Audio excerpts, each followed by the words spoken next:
Hi, welcome to City Update. I'm Sherry Kropp, and my guest today is Captain Don Tschida, and he is with the Fayetteville Fire Department. We're going to give you some very important information that could save your life.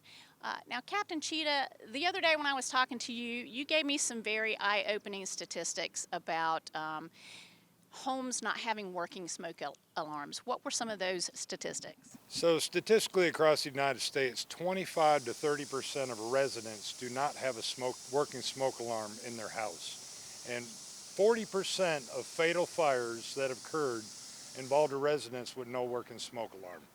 And that is a lot considering that smoke alarms aren't really that expensive. So, first off, if you do not have a working smoke alarm in your house, do not go to bed this evening without one. Visit bravethefire.com, it's our Fayetteville webpage, and go to a link where you can request to have a smoke alarm installed. The other thing I could say is it's just like maintaining your vehicle. You need to maintain your smoke alarms to ensure that they're working properly. We suggest that you check your smoke alarms once a month, make sure it makes a little beep sound, and then twice a year, usually on daylight savings time, change the battery in your smoke alarm. That's a good way to remember it. So when you spring forward, you change the batteries. Then when you fall back, you change the batteries. Yeah. I know that the placement of smoke alarms is very important as well. Explain that. Yeah, so at least we'd like you to have a smoke alarm outside of your sleeping areas and then in your living room leading to from the kitchen. Ideally, you'll have a smoke alarm in each sleeping area, in your common areas, and an area that's close to but not in the kitchen. Right, because if you're like me and you don't clean your oven as often as you should, you might have some little crumbs that send off smoke, and that alarm's going to be going off all the time. Yes. So you don't want to put it right over. So I understand that Fayetteville Fire Department goes out occasionally and does smoke alarm canvasses. What is all that about? So we look at the data in the past half a year, and we'll look at areas where we've seen an uptick in maybe kitchen fires. We look at an area that we haven't necessarily installed many smoke alarms, and we also look for an area that's older homes. Homes prior to 1990 did not have hardwired smoke alarms, they're battery only. So we take all that into place, and where we haven't been in a while, and we try to canvass them areas, hit as many people as we can, make sure they got working smoke alarms.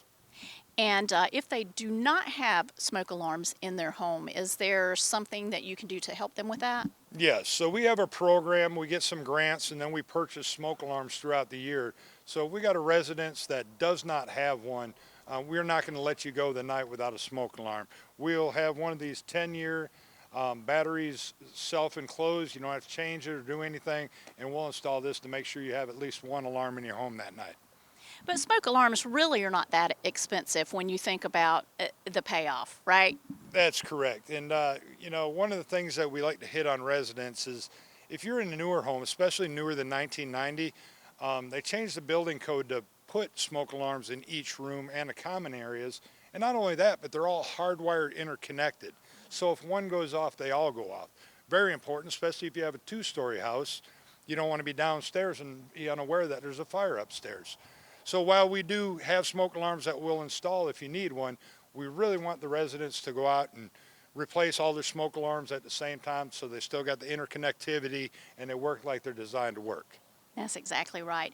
And then one other safety tip that we can tell them as far as preventing fires is to, when they're cooking in the kitchen, which is, I think, the #1 cause of house fires. Number one cause of accidental fires in the United States, and continues to be, is unattended cooking. It takes less than 5 minutes for a pan of grease to go to auto ignition flaming.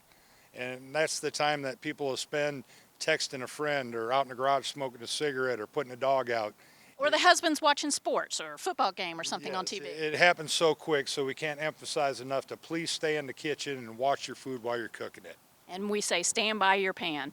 Well, thank you so much for that valuable information, and thank you for joining us for this city update. Again, if you need more information, be sure to visit the Fayetteville Fire webpage at bravethefire.com. We'll see you next time.